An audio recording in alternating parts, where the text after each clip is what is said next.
Just wanted to make a quick video on something that I've not ever seen on the internet in video, and this is accessing the number 4 coil and plug on a 5.42 valve in an Expedition or Navigator with the rear air conditioning. So it has the extra hoses, so it's different from the F-150, for example. So the hoses really get in the way. So and this has been written about in other forums and stuff, but I haven't seen any photographs or videos showing this exact thing. So what we did here is where the mega fuses are, all the electrical, break down all that very carefully, take all that apart, get it off to the side,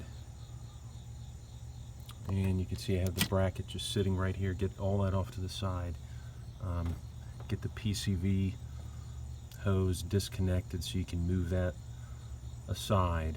Then we use 2 straps on these hoses and put one here first to pull it over, up and over that way, and then another one right here going straight up to lift it and create an opening in here to get your hands down in there.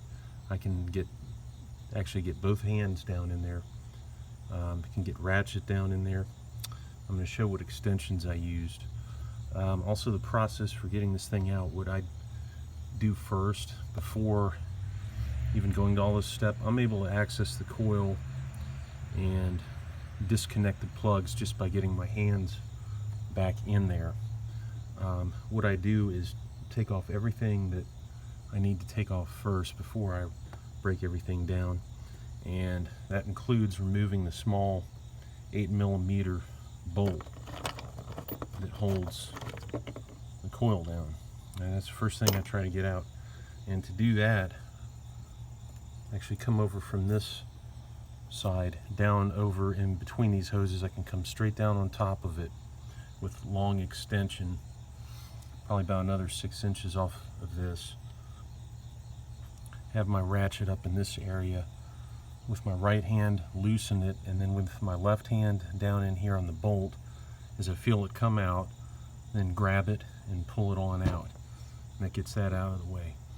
Then create the space, get the coil plug loose, pull that thing out of there.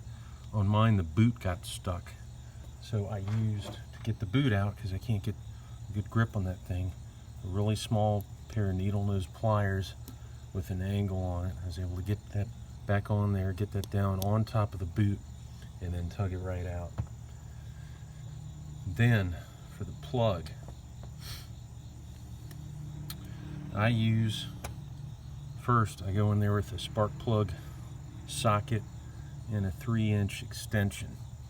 And what I did, I lined this up to a plug and coil just to see about where it's going to clear, because I don't want to drop this down in there and then have it down in the hole where I couldn't possibly pull it out again.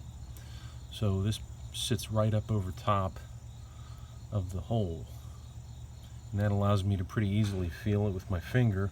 And then once it's in there seated good on the plug, add another 3-inch right down on top of it. So what you end up with is this, and it's going straight down on the plug. Then drop the ratchet on top, going in straight at this angle. So what it looks like when I'm back in there, I've got my hand out in this area and the ratchet back in there, and there's enough space where I could easily swing it. Could actually get 2 hands in there so that one's on the head of the ratchet to make sure there's no twisting, break anything off, strip it out, take it off nice and carefully, and then from there just back it out. Once it's loose enough where I could finger turn it, take the ratchet head off, loosen it the rest of the way by hand, and then work it out of there. And then putting everything back in, basically just the reverse. But you know, the real challenge is just knowing which way to approach it, how to get in there and get your hands so you can feel what's going on, because you can't see much. Light helps a little bit if you shine down in there, but mostly you're working by feel. You have to know exactly what you're going after, have a good plan to get at this thing and get it out of there without breaking something. So I just wanted to share that. I hadn't seen anything this specific out there. Lots of stuff on 2 valves, 3 valves, everything like that. So this was just something out there for anybody working on one of these old engines, and you don't want to spend a bunch of money to take it to a shop, pay somebody to do this.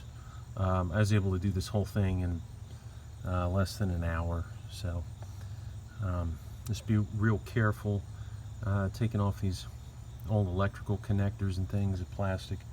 Like mine is 20 years old, really brittle.